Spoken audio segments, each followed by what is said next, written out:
Nous avons tous vu ces images à la fois surprenantes et troublantes de la Mecque totalement vidée de tous ses pèlerins et fidèles, le premier lieu saint de l'islam. Pour beaucoup d'entre nous, il s'agit purement et simplement de la première fois que l'on ait pu voir des images d'une telle ampleur, au point où beaucoup se mirent à spéculer dans des théories les plus folles allant jusqu'à annoncer la fin du monde. Certains se sont même permis d'affirmer qu'il s'agissait d'un événement historique ayant jamais eu lieu auparavant et que c'était un blasphème et un manque de respect pour la religion islamique. Ainsi, une question majeure et fondamentale se pose. Qu'en est-il réellement de cette affirmation? La Mecque a-t-elle vécu un phénomène pareil dans le passé? Si oui, combien de fois et pourquoi? Eh bien, sans vous faire attendre, voici la réponse. Oui, la Mecque a été fermée, interdite aux fidèles, et ceci bon nombre de fois dans la Oumma.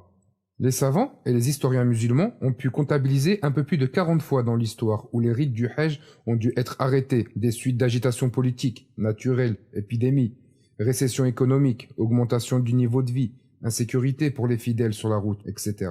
40 fois, subhanallah, et ceci uniquement depuis la mort de notre noble messager, sallallahu alayhi wa sallam. Voyons ensemble quelques-unes des fois où la Mecque a été fermée et le pèlerinage interdit pour les musulmans. L'an 865, massacre sur le mont Arafat.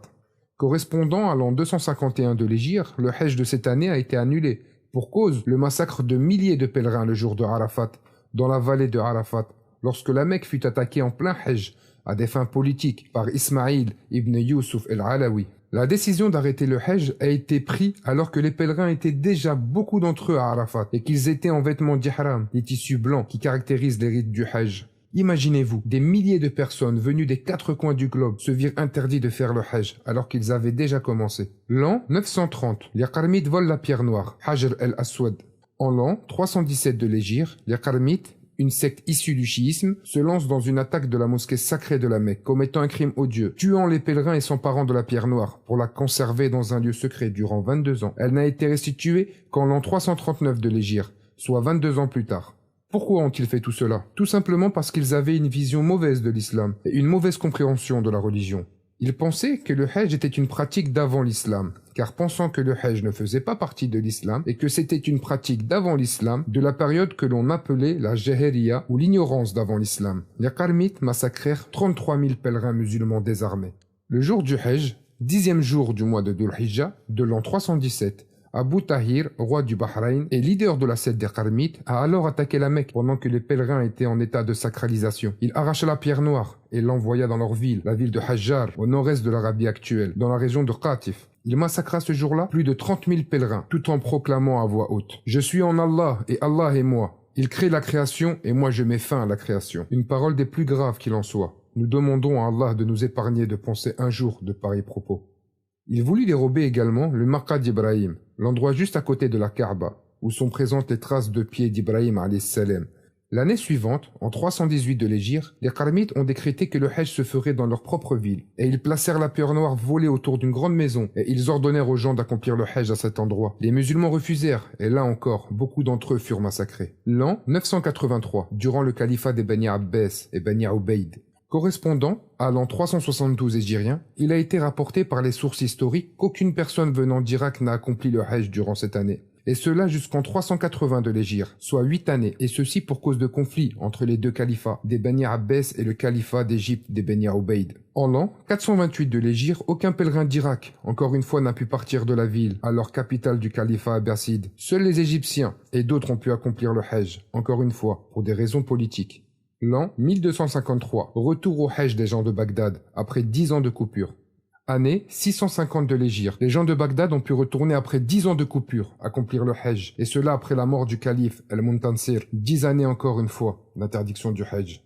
L'an 1257, aucune personne du Hijaz n'aura accompli le Hajj. Le Hijaz, c'est la péninsule arabique. En l'an 655 de l'Hégire, aucune personne ne résidant dans la région du Hijaz ne put accomplir le Hajj, et aucun étendard de roi ne fut levé cette année à la Mecque. L'an 1814, épidémie de la peste. Cette année-là, 8000 personnes sont mortes au Hijaz de la peste, seulement de cette région. Le Hajj fut grandement impacté par cette maladie. L'an 1831, épidémie venant d'Inde. En 1246 hégirien, soit moins de 2 siècles avant nous, pendant les jours du Hajj, un virus venant d'Inde s'est propagé. L'an 1837, propagation d'une épidémie. 6 ans plus tard, une épidémie, jusque-là inconnue d'un virus, s'est propagée pendant le Hajj durant 3 années consécutives, jusqu'en 1840. L'an 1846. Propagation du choléra pendant plusieurs années. Une épidémie du choléra s'est propagée entre les pèlerins pendant les jours du Hajj et est restée jusqu'en 1850, pendant 4 années. Elle reviendra en 1865 ainsi qu'en 1883, soit pendant une vingtaine d'années presque. L'an 1858, fuite du Hijaz vers l'Égypte. Une grosse épidémie s'est propagée chez les gens, les poussant à quitter le Hijaz vers l'Égypte. Le gouvernement égyptien de l'époque a mis en quarantaine tous les réfugiés d'Arabie dans une région appelée Bir Anbar pour éviter la propagation du virus. L'an 1864, 1000 pèlerins meurent par jour. Un virus très puissant, tuant près de 1000 personnes par jour, se propageant entre les pèlerins. Quelques années plus tard, l'Égypte envoya plusieurs médecins à Médine et mit en place une zone de quarantaine sur la route entre la Mecque et Médine pour les arrivants à la Mecque. L'an 1892,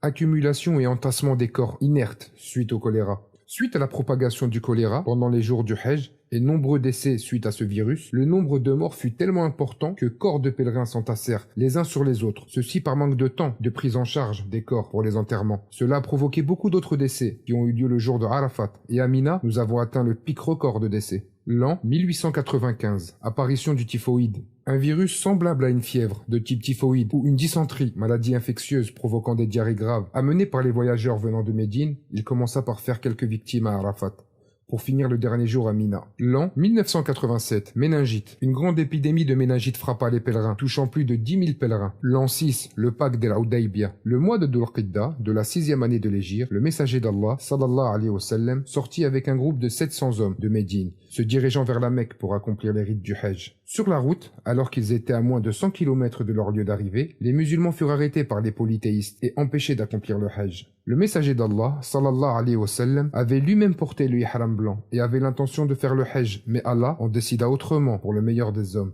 Conclusion. Ainsi, l'histoire de la Oumma regorge de fois où le pèlerinage fut arrêté et empêché pour diverses raisons. On aurait également pu parler de Juhayman al-Utaybi, qui, il y a une trentaine d'années à peine, commit une prise d'otage au sein de la Mecque, durant laquelle 200 pèlerins furent massacrés. Si vous voulez en savoir plus sur Juhayman, vous trouverez en description de cette vidéo le lien de la vidéo, qu'on avait déjà préparé sur Jannah TV sur cet événement. N'hésitez pas à y jeter un œil et à le regarder. Comme on peut donc le voir, l'histoire de la Oumma est riche en événements, que malheureusement beaucoup ignorent. On espère que cette vidéo vous aura mis l'eau à la bouche concernant l'histoire de l'islam et vous donnera envie de lire et d'apprendre. Qu'avez-vous pensé de cette vidéo? Dites-nous en commentaire vos impressions et dites-nous si vous en souhaitez d'autres. N'oubliez pas également de partager et de mettre un maximum de pouces bleus pour nous aider à faire monter la vidéo sur les premières pages de YouTube afin d'en faire profiter le maximum. Quant à moi, je vous dis à très bientôt sur Jannah TV. N'hésitez pas à vous abonner pour ne manquer aucune de nos vidéos, Inch'Allah, et d'activer les cloches des notifications. Nous demandons à Allah Ta'ala de nous éloigner de cette épidémie, de nous protéger de son mal et de nous sauver de son fléau. Par ta bienveillance, ô le doux, le bienveillant, tu es certes capable de tout. Assalamu alaikum wa rahmatullahi wa barakatuh.